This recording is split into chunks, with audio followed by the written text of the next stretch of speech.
Hmm.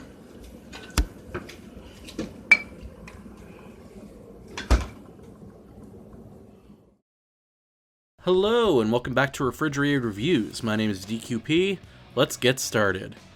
Well, E3 happened, and we can all say it was a lot of things, but I think we can all agree that it wasn't boring this year. So, let's start off with what I think of Bethesda's conference. I personally think Bethesda won E3 this year. And I know a lot of you are like, oh, but Sony and Final Fantasy VII, and well, listen real quick. I'll get to that when we're talking about Sony's show, but they opened strong with Doom. I really like how Doom is looking, and I'm a bit of a Doom fan myself, but it looks fun. It looks like a return to form for the franchise. It looks like a return to form for shooters in general. And, you know, one of my friends was like, oh, well, there's not much story here. There's not supposed to be. It's fucking Doom. And I think it looks fantastic, and I hope it turns out to be as well as the trailer looked. A lot of Bethesda's other announcements this year were kind of weird, like the Elder Scrolls Hearthstone thing. That was kind of out of place. But, you know, Dishonored 2 looks good. Elder Scrolls Online is still a thing, I guess. And Fallout 4 wins E3. Bar none. That's the game of show right there. I mean, they went all out. It blows my mind that they could keep this game a secret for as long as they do, and then announce a release date that is just a mere 5 months away. And I'm really excited for it. I think it looks great. It looks like it makes a lot of improvements to the whole Fallout, Skyrim kind of formula. And God, I'm speechless. It looks crazy good. So I'll be looking forward to that. Next up was Microsoft, and their conference was kind of mixed, I think. They dropped a couple bombshells, in my opinion, with backwards compatibility. And the thing is with Microsoft's conference is that, in my mind, the theme they were trying to get across this year is that they want their Xbox One to have more... They want it to function more like a PC. And it was evident with mods, it was evident with backwards compatibility, it was evident with early access, which I think is a dumb thing. And it's good that some of those things are coming to Xbox, but at the same time, I have a PC, I can do a lot of these things, and a lot of these announcements looked pretty pointless to me. I will admit, though, that the Rare collection looks phenomenal, even though I'm on PC, I can emulate all those games. But, you know, it's fine. You know, I've never played a Halo game, and I haven't played a lot of the games on the Rare collection, so maybe, just maybe, if you guys pressure me enough, I might pick up an Xbox later this year to play all that, play the Master Chief Collection, play the Rare Collection, and get a high gamer score, apparently. I'm not really into that thing, but whatever. So yeah, pretty good conference. And a new game from the makers of Metroid Prime. That's always cool, but we need to see more of it before I can pass judgment. Next up, I think, was EA, and their conference was also really, really mixed. I'm liking how Star Wars Battlefront is looking, but that's really about the only good thing from the conference, I think. Oh yeah, and that one Unravel game, that looks really cool. But, you know, there's a lot of stuff in EA's conference this year that definitely is not meant for us.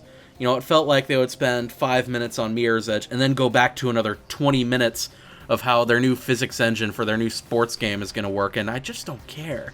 I think they brought out Pele, who is apparently some big name in soccer, I don't really know. And they advertised a mobile game based on Minions.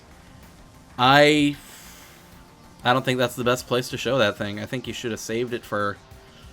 I don't think you should have announced it, period. So, yeah, EA was kind of mixed this year, but Battlefront looks pretty good, Mirror's Edge looks pretty good, and Unravel looks pretty good. Pretty good showing overall, I guess. Ubisoft was next, and aside from For Honor and maybe The Fractured But Whole, which is actually a pretty clever title, I don't think that Ubisoft really brought it this year. I feel like they were trying too hard to like, oh, let's make a meme. You know, you're trying too hard to be funny there, Ubisoft. And aside from that, you didn't really mention anything new aside from Ghost Recon Phantoms. I mean, there's some Division gameplay in there, but there's always been Division gameplay for like the past 3 years. And we still don't know a whole lot about how it works or when it's... Well, I don't know if there's a release date. I'll look it up. And if there is one, I'll probably post it on the screen. But, you know, aside from that, you had a weak conference, Ubisoft, and you usually do. You had an opportunity here to really bring it back and show the world that after the whole mess with Unity and Watch Dogs, that you can make some great games. And you did have a couple on show, but that's not enough, I'm afraid. Next after that was Sony. Now, this is the big elephant in the room for E3. And a lot of people are saying, oh, Sony wins E3. They announced The Last Guardian. They announced Final Fantasy VII Remake. They announced Shenmue 3. Well, here's the thing. First of all, The Last Guardian looks phenomenal. I'm not going to dock that. I'm looking forward to that. It looks good, and I can't wait to play it. Final Fantasy VII Remake, I hope you realize, even though it exists, and the fact that it exists is pretty cool, we still don't know anything about it. We don't know if it's a proper remake or if it's a reimagining or... Well, all we have is the CG trailer, and that's not enough to go on. And keep in mind that Tetsuya Nomura still has to finish Final Fantasy 15, he still has to finish Kingdom Hearts 3, and now he has a third gigantic game under his belt. And, you know, we remember long ago Square Enix said that a full-on remake of Final Fantasy VII would take ages to complete, so I wouldn't get excited just yet until we know more information about Final Fantasy VII. And Shenmue 3. I'm kind of biased against this one because I've never played a Shenmue game. I hear they're quite good, but you're at a multi-billion-dollar presentation, and you're backed by one of the biggest publishers in gaming today, and you have a Kickstarter campaign. That's stupid. That's pretty dumb. And don't tell me that it's supposed to gauge fan feedback, because we all know that fans want Shenmue. People have been asking for one for years, and now, instead of properly announcing it, you announce a Kickstarter to see if fans want it, and that smells very, very fishy. And the most you announce for getting new players like me caught up is some cinematics as a stretch goal to tell the backstory. Yeah. The whole Shenmue 3 thing just really smells funny to me, and I don't think it is a big deal, but I don't think people should be excited for it just yet, just like Final Fantasy. Aside from that, they had some really cool showings, like Horizon, that looks quite good. Uncharted 4 looks really good, but I don't think they were as strong as Bethesda. The thing with Bethesda is that they didn't have a whole lot of games, and their conference was pretty short, but they showed more of those games. Like, they showed me Doom. They showed me exactly what they needed to show me in order to make me want to buy Doom. They showed me exactly what I needed to see in order for me to pre-order Fallout 4. I probably won't pre-order... Well, I don't know. I'm a reviewer. I might. And I really want that Pip-Boy, too. But that's beside the point. Bethesda showed me everything that they could. Their conference felt more raw and more crucial. Whereas Sony, they showed, well, Final Fantasy VII still exists. And, you know, Horizon, that... We don't know if that's genuine gameplay. It could look better or worse. I don't trust Sony on that front. And I trust Bethesda a hell of a lot more with what Doom looks like currently and with what Fallout 4 looks like currently. And that's partially because they don't really have a long time to really downgrade it. But who knows? If there's one thing to take away from any E3, it's that don't trust anything. These guys could be lying to us. So, I don't know. But in my mind, Bethesda's gameplay seemed a lot more genuine.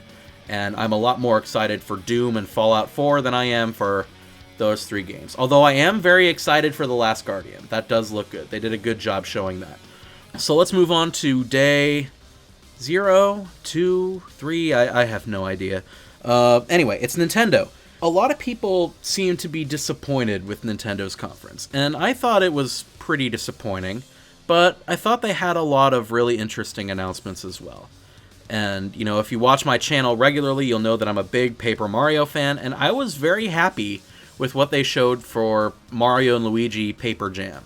I think that looks really good. I think it looks a hell of a lot better than Sticker Star. It feels like it's returning back to those Mario RPG roots, while still having a lot of creative, papery ideas. So, I'm not saying it's a guaranteed success, but it could be really good. Likewise, I think Legend of Zelda Triforce, Triforce Warriors, something like that, I forget what it's called. The co-op Zelda game. I don't want to call it 4 swords because there's only 3 swords this time, but it still looks really fun. 4 swords with 4 players all in one room is a complete and total riot, and I'm happy that Nintendo is focusing on that again with Triforce, Heroes, Warriors, Hyrule, whatever. And seeing as I've never played Hyrule Warriors before, I'm glad that it's coming to a portable platform. So I have more incentive to play it outside where I'm not really playing on my Wii U. But that is a big concern with Nintendo's conference, I think, is that the Wii U, aside from Xenoblade, doesn't really have anything that particularly interests me. A lot of people are really excited about Star Fox, but the thing is that Star Fox isn't a really good, reliable franchise. The only two games that are really undeniably great are the first one on the Super Nintendo and Star Fox 64, and that's it. Any other game you could debate whether it's good or bad. I liked Star Fox Assault. I hated Star Fox Adventures. A lot of people love Star Fox Adventures. A lot of people hate Star Fox Assault. Star Fox Command was just all over the place. We don't know what's going to happen with this new Star Fox. We don't know if people are going to love it or hate it. I don't know what's going to happen. So I'm very cautious about the new Star Fox. Xenoblade looks really good. I figured I'd touch on that real quick. As does Fire Emblem. The new Fire Emblem looks pretty good, although I am pretty upset that they didn't unveil much about the whole Shin Megami Tensei Fire Emblem crossover thing. I mean, I guess there's a name now. I can't pronounce it. There will probably be a different name in English. I'm sure in the Treehouse footage somewhere that's on my YouTube subscription feed, there's some gameplay from that game. But I still don't know enough about it to really be excited. But on that front, I admit that I have to do more research on it. And then there's the elephant in the room regarding this channel, the other elephant in the room aside from Sony, and that is Metroid Prime. They announced a new Metroid Prime. It's on 3DS, it does not star Samus, and it has soccer in it. I don't know what to think. I do admit to being one of the few people who, well, I don't want to say few people, I think it did have a pretty large fan base back in the day, but I did like Metroid Prime Hunters for the DS. I thought it had the best non-PC control scheme for a shooter out there, up until Metroid Prime 3 came along, but anyway. So I'm happy that we're seeing more of that sort of small-scale, portable Metroid Prime experience, but it has a cartoonish look to it, and it's developed by it's not developed by Retro. Metroid Prime Hunters wasn't directed by Retro either, but still, it looks, I don't know. That's my opinion on a lot of these games. It's just, I don't know. I'm also really cautious about the new Metroid Prime. I'm a purist, and I really don't want it to be bad, but at the same time, I have this nagging feeling that's probably not what I want. And that's a pretty selfish thing of me to say, but it's still pretty worrying for me. So anyway, one more thing about Nintendo, and this is kind of a superficial thing. I thought the Muppets were pretty stupid. A lot of people seem to like them. A lot of people think they were delightfully weird. I thought they were just stupid. But that's just my opinion, and my opinion doesn't matter in that regard, so whatever. Next up was the Square Enix conference, and that was even weirder than Nintendo. They managed to make Just Cause 3 look somehow boring, which I'm still looking forward to Just Cause 3, but at the same time, they do make it look pretty dull. It was nice to see some new Kingdom Hearts 3 footage. I'm looking forward to that one. But we didn't hear anything about Final Fantasy 15, and keep in mind, Tetsuya Nomura stated, I can't remember if it was a tweet or an interview or something like that, but they're going to finish Final Fantasy 15 before they even start on Kingdom Hearts 3. That's what I thought was the situation before this conference, but now I have no idea if Kingdom Hearts 3 is now being given the priority. Final Fantasy 15 only showed up in like a montage somewhere. We barely saw any of it at Square Enix's conference. So that's a bit of a wash. As I said before, Tetsuya Nomura has a lot on his hands, and I hope everything turns out well. Although I am very cautious about it, as I am with a lot of these announcements. Aside from that, there was a guy in a weird demon mask. I don't even know. And there was some other stuff. The translator, I guess, fell asleep on the job. That was hilarious. I felt like they had a lot of cool announcements and cool demos, but they didn't really know how to put together a good E3 show. Kind of like EA, but EA's been at this for years, so we can't forgive them for that. Whereas I can kind of forgive Square Enix for this because they haven't had a show in a while. But even then, it was kind of a slog. But if we're going to talk about slogs, we need to talk about the king of all slogs at E3, and that was, without a doubt, without question, in my opinion, the least flowing conference of the entire show, and that was the PC Gaming Conference. This should have been the best one, knowing myself. I should have loved this. This should have been my thing, and it wasn't. I think that it would have been a better conference if it had been more traditional.